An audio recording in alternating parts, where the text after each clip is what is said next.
Welcome to the Union Weekly Insider. I'm Andrew Lindy. This is the official podcast for the Union Weekly out of Cal State Long Beach. I'm going to take you behind the scenes and show you what it takes to put together a weekly student publication. In today's episode, we'll finally meet some contributors to the Union Weekly. Since the Union Weekly is the students' paper on campus, we solicit students on campus who aren't part of our staff or even journalism majors to write for us. In recent years, the editors have written more articles. The addition of staff writers is even a new concept. Editor-in-Chief Alex explains. It was all contributors. Staff writers are a new thing. And I think we got to keep that spirit alive, that spirit of having just people off the street come in and write for us and write about the things that they care about, not necessarily if it's news or timely or anything like that, just write the things that they genuinely care about and want the world to know about. I think that's what makes the Union Weekly great, and that I think we got to keep that going. But there must be a reason why there are fewer contributors in recent years. There's a whole bunch of reasons why we don't get as many, and they're all starting to become clear to me.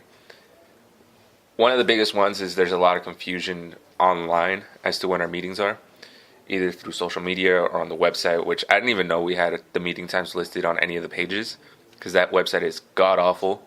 And it's a mess to navigate, and I just try to stay as far away from it as possible. Though there's a lot of confusion online. It's fall semester, so you're going to have a lot of new students that either, they're trying all these different things out, or they don't know what they want to try out, so that's probably why we're not getting as many. I'm anticipating we'll get more in the spring semester, especially given how well we're doing. I mean, I just keep hearing people telling us, oh, you guys are doing great this semester, everything looks so good. And I hope that means more people are actually reading and that more people want to contribute. But the contributors that do come in have room to grow. It would be my hope that contributors that are really serious about this come in and ask us, hey, how can I be a staff writer? And that we can guide them towards that end goal so that then they can get more experience. They can put that on their resume and have that be a platform for them to build upon for their careers. Experience is exactly what the contributors I talk to are looking for.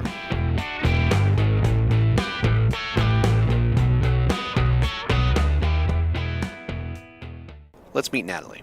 I'm Natalie Coleman. I am a fourth-year journalism major and a communications minor. Before she wrote a few opinion pieces for Opinions editor Jordan, she had a few misconceptions. You know what?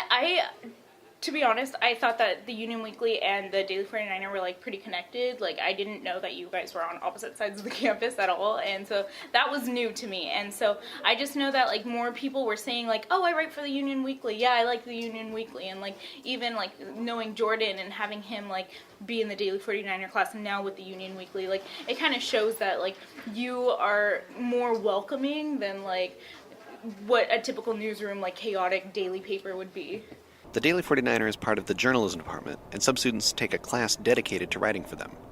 But some students want to write more than hard news. News I'm not too, interested in just because it's very straight to the point. I like to, be able to have my voice in there and kind of put my, interests more over than just, writing about a forum piece. Natalie is interested in more than just writing, though. It's funny because I was interested in doing podcasts for the longest time, and so that's what's funny about it. And so I thought, I listen to, K-Rock sometimes in the morning, and I really like the style of just, the laid-back atmosphere and, having, discussions and just, going into different, topics and things and creating, a show out of it. And so that was something that I was interested in, and I wanted to kind of, touch into that, but now I'm kind of, leaning more towards, I like my futuristic writing and music. I want to keep it in the music scene, and that was another aspect I wanted to kind of mention with K-Beach and do stuff with that, but we'll see what happens in the next semester. In the end, she enjoyed seeing her work in print with the Union Weekly. I think the best part of it was 100% my work. It wasn't altered, it wasn't tampered with, it wasn't changed at all, which is something that I've experienced with the Daily 49er, just because I want to keep their style in it, and I know Union Weekly is more your voice, and it's more for you to experience just writing on your own, which I liked a lot. I know there was a little grammatical changes, or I worked with Jordan on fixing a couple parts where I was really stuck, but overall it was exactly what I wanted to say, and he kept the entire article. Our next contributor had just submitted his first piece. My name is Sun Ong. My year is 2018, class of 2018, and My major is English creative writing and a minor in film. Sunan had just written a piece about an anime for entertainment. When he first attended an open meeting, he knew he was in the right place. It's been good. They're extremely friendly and enthusiastic about writing. When I attended the meetings, everyone's kind of like, it feels like a family atmosphere, and everyone really is passionate about writing, so I guess that's what made me gravitate to this club. He only attended the meeting after doing a little research. I actually took the initiative to find like a school newspaper that I wanted to write for, because I'm interested in, I guess, trying different kind of mediums to explore my passion for writing, so yeah. The final contributor I talked to writes for more than just the Union Weekly. I'm Victor Ross Siv. I mainly go by Ross. I'm a senior here at Cal State Long Beach, and I'm majoring in journalism.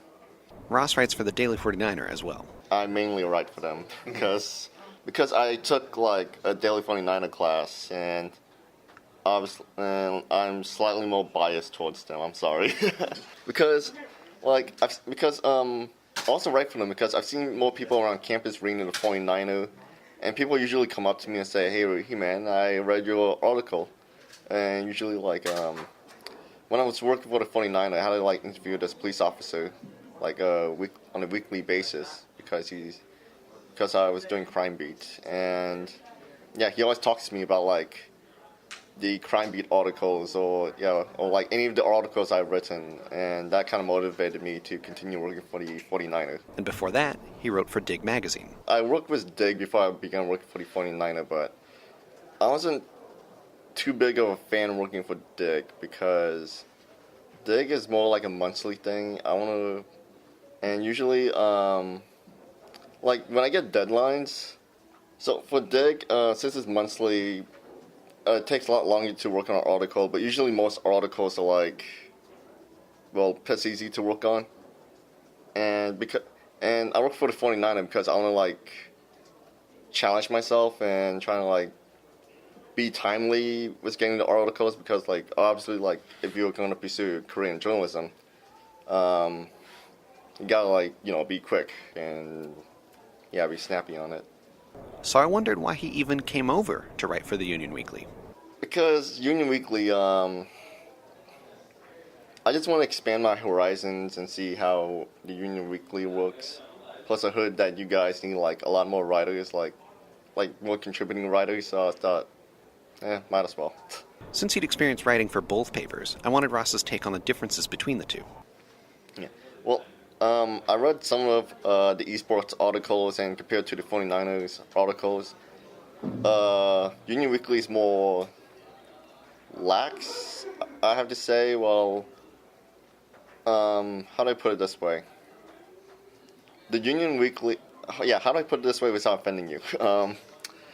The Union Weekly is something like a newspaper you will find in an Albertsons grocery shopping line that's next to you. While the Daily 49er is a newspaper you will pick up from your driveway. And a newspaper subscription that's actually kind of more professional. While it isn't too surprising for me to hear that some people regard the Union Weekly as less than professional, it was certainly shocking to hear that from one of our own contributors. I wanted to get Alex's take on contributors writing for Dig, the Daily 49er, and the Union Weekly all at once. It's not really a problem. I think if there's people that are writing, say, for the Daily 49er or Dig, obviously it's because they felt that they couldn't get that story in here. And it hurts, but it's also something that I understand, because we're all different publications, and even though we're kind of competing for the same attention, we all offer different things, and we all give off different vibes. The Union Weekly is also not a part of the journalism department, as opposed to Dig and the Daily 49er. That's kind of how they have to do things, because they're the department, and they have to give their students an outlet. This is under ASI. I don't know if it was always under ASI, but for right now it's under ASI. But regardless of that, this is not anybody's newspaper. It's not a department's newspaper. It's not something that anybody can control, no matter what they try to tell us upstairs whenever they bring up their concerns. I think as long as we're not hurting anybody or being offensive without any real reason, we can say whatever we want. And I think that's what sets us apart from like the Daily 49er and Dig and everything else in the journalism department, is that we're really able to just stretch out and spread our legs and say what we feel like. And if it's wrong, then it's wrong. But at least it's a way for us to work on our critical thinking skills, our public speaking skills, all that kind of stuff that maybe we want to get a chance to do over there because we have to stay confined into the status quo of thinking. And since we're the voice of the students, it does make sense for us to turn away willing writers.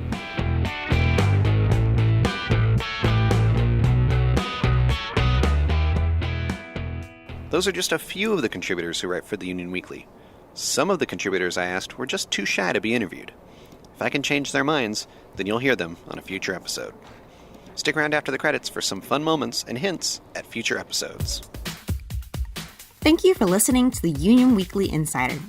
To listen to more episodes, check us out on iTunes or any of your favorite podcast apps.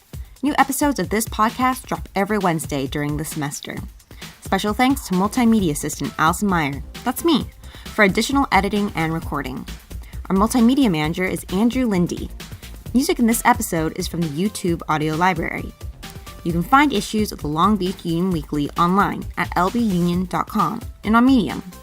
Go to medium.com and search Long Beach Union Weekly. Please follow us on Snapchat, Instagram, Twitter, and Facebook at Union Weekly.